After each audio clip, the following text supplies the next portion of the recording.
नमः सर्वेभ्यः। भरतमुनेः नाट्यशास्त्रे ताळवाद्यविधिः नाम 31तम अध्यायस्य अन्तिमभागं शृणुमः। अष्टाङ्गा षोडशाङ्गा च युग्मौजा वा प्रमाणतः स्तुतियुक्ता तु कर्तव्या मात्रयुक्ता तु पाणिका। सर्वेषामेव गीतानाम् अन्ते छन्दक इष्यते चतुरस्रस्तु सत्रिस्रो नवाङ्गुयुक्त एव तु चतुष्पदा तथैकाङ्गा त्र्यङ्गा वा परिकीर्तिता अङ्गैर्व्यस्तैः समस्तैर्वा युग्मौजा वा प्रमाणतः एकस्या वा बहूनां वा द्वयोर्वाथ प्रयोजिता तथा शृङ्गारभूयिष्ठा त्रिविधा स्यात् चतुष्पदा प्रवृत्ताख्या द्रुतलया स्थिताख्या तु विलम्बिता स्थितप्रवृत्तसज्ञा च ज्ञेया मध्यलया तथा लास्यमित्येव यत्पूर्वं मया वः परिकीर्तितं लक्षणं तस्य वक्ष्यामि प्रयोगं च यथाक्रमम्। लसनालास्यमित्युक्तं स्त्रीपुंभावसमाश्रयम् एकार्थं पृथगर्थं च तदङ्गैस्तु प्रकीर्तितं भाणवच्चैकहार्यं स्यात् ऊह्यवस्तु तथा भवेत् तत्र गेयपदं तावत् प्रथमं परिकीर्त्यते स्थापिते भाण्डविन्यासे पडे चैवापकर्षिते ब्रह्मणस्त्रिषु पार्श्वेषु चासने सम्प्रकल्पिते मार्जितेषु मृदङ्गेषु प्रयुक्ते च त्रिसाम्नितो मार्गासारिदकं कुर्यात् तन्द्री वेणुविभूषितं भाण्डवाद्येन संयुक्तं ततश्चासारितं बुधैः परिवर्तैस्त्रिभिर्युक्तं ततश्चोपोहनं भवेत् त्रिस्रेण द्विकलेन स्यात् ततश्च परिधानकं प्रयोक्तव्यं प्रयोगज्ञैः परिवर्तनमेव च परिवर्तनके चैव पुंवाक्यं प्राक् प्रयोजयेत् पुरुषोऽत्र अत्रिवाक्यः स्यात् चतुर्वाक्यं वाक्याङ्गना स्मृता कार्यं तथा निर्वहणं प्रत्यर्थं परिधानके इत्येतत् प्रथमं त्वङ्गं लास्ये गेयपदं स्मृतं स्थितपाठस्य वक्ष्यामि विधानं चाप्यतः परं वृत्तमेकमथ द्वे वा योजयेत् पञ्चपाणिना अवसानं च कर्तव्यं त्वरितं पञ्चपाणिना द्विकलेनेति विज्ञेयं स्थितपाठ्यं प्रयोक्तृभिः उपोह्यतालं त्रिस्रं तु बृहत्पादैः समैस्तथा आसीनपाठ्यं युञ्जीत सर्वैर्भावैस्तु पौरुषैः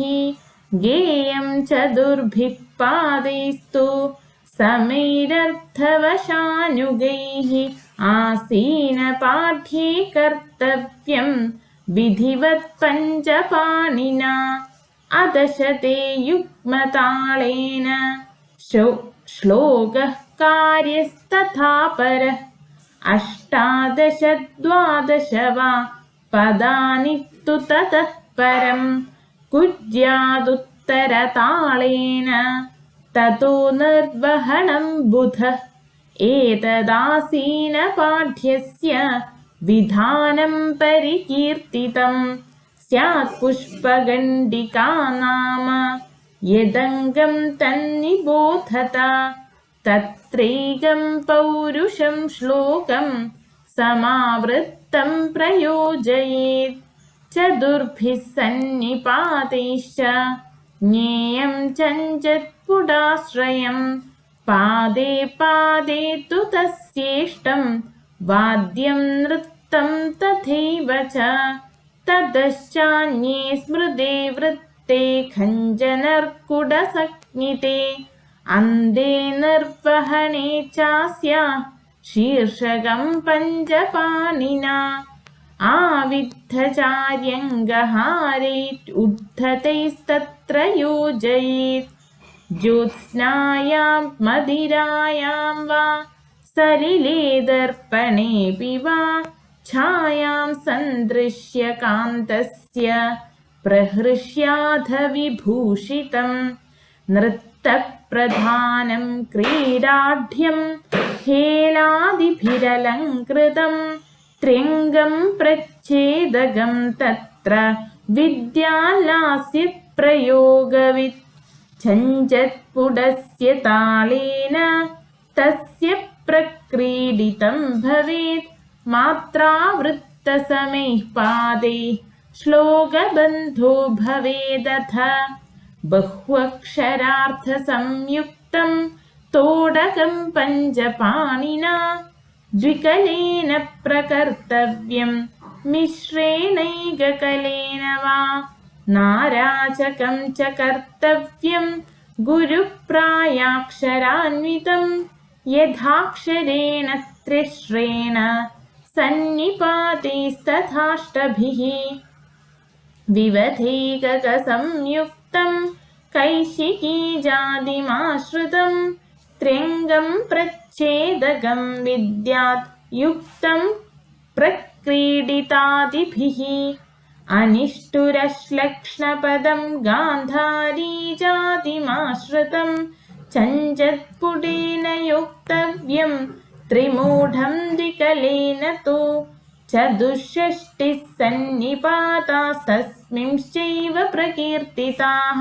यथा मार्गकलोपेता विदारी विवधान्विताः अङ्गहारान् सविष्कम्भान् नैव चात्र प्रयोजयेत् केवलं पौरुषैर्भावैर्वाक्यं नाट्यायितेन यत् नर्कुडं खञ्जकं चैव त्रिविधं न प्रयोजयेत् सैन्धवीमाश्रितं भाषां ज्ञेयं सैन्धवकं बुधैः रूपवाद्यादिसंयुक्तं युग्मतालकृतं तथा वितस्तालिप्तमार्गेण सैन्धवं वाद्यमिष्यते न पाठ्यं स्वल्पमप्यत्र प्रकुर्वीत विचक्षणः मुखप्रतिमुखोपेतं तथा चाचपुटाश्रयं यथाक्षरैः सन्निपातैस्तथा द्वादशभिर्युतं नैकयुक्तिविचित्रार्थं पौरुषं भावमाश्रितम् एकाङ्गं शीर्षकाङ्गं वा द्विमूढं परिकीर्तितम् उत्तमोत्तमके द्वादौ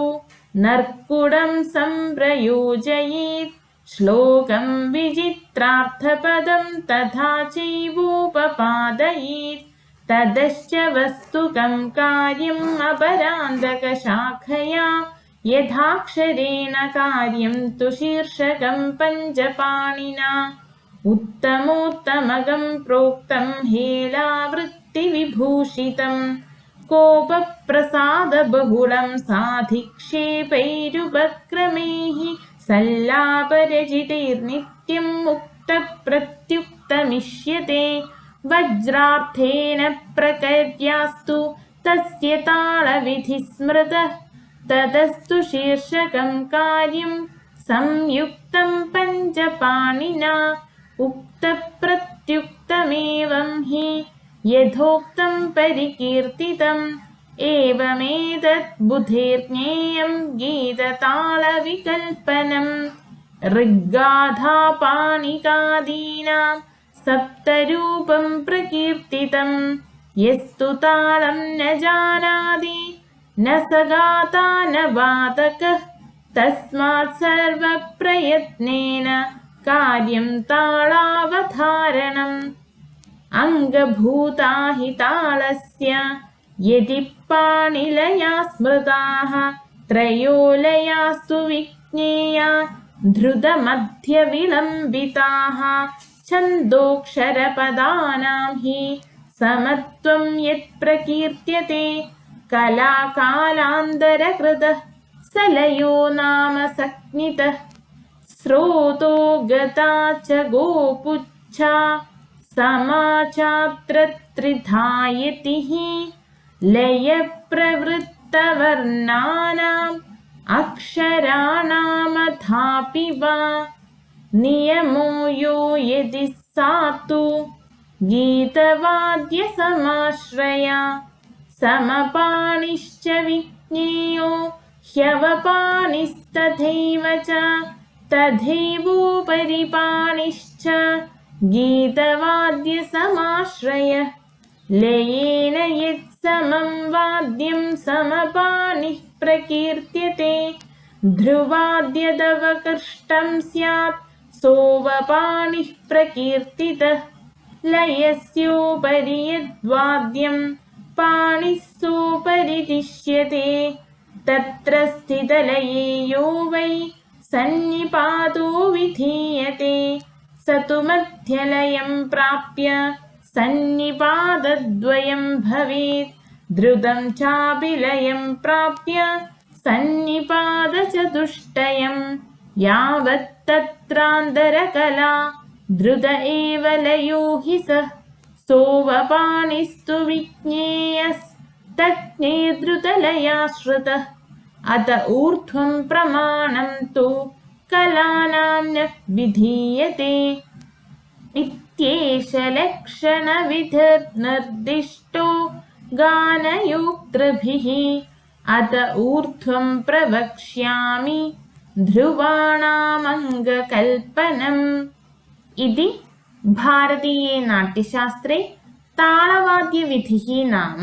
31तम अध्यायः समाप्तः। धन्यवादः।